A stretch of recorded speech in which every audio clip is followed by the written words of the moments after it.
main takeaways from the loss on Thursday night? Yeah, well, obviously we'll probably go through it a lot more in detail today, but I feel like for us, I feel like Adelaide really did bring some energy in the contest and really challenged us in that aspect. I feel like, over the whole 4 quarters, they didn't feel like they wavered from how they brought their contest to the game. So for us, it was a little bit of that and trying to match that for the game, but also probably a little bit of our inability to convert at times as well. So I think we'll probably go through it in more detail today, but they're probably a few little points.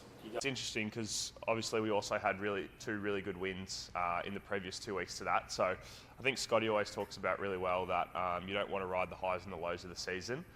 It's just about remaining consistent, and probably that's a key point for us right now in a time where you've lost probably 2 in a row. And as much as it would be nice to win those type of games, it's also a good experience for us to continue to put ourselves in those scenarios, and hopefully in bigger games we are ready to attack that sort of challenge if it does come again.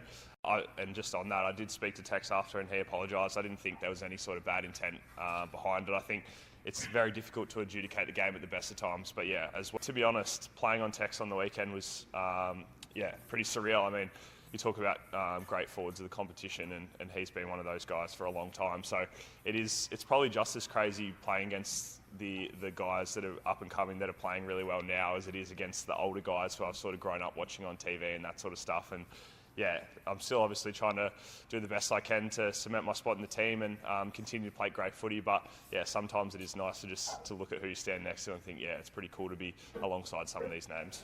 Last year was obviously so cool to see the actual whiteout round take place. Obviously we didn't get the win, but the atmosphere was probably the best atmosphere I've ever seen at GMHBA, and we've got these rally towers this year, which is really cool. So obviously the fans will hopefully get behind that, and we can see everyone waving their towels, which will be nice. So I'll throw Max Holmes under the bus, but he loves to have a chat with the other players about getting in their ear. But for me, I think sometimes it can throw me off my game a little bit because I'm not necessarily switched on and trying to have a bit of banter. So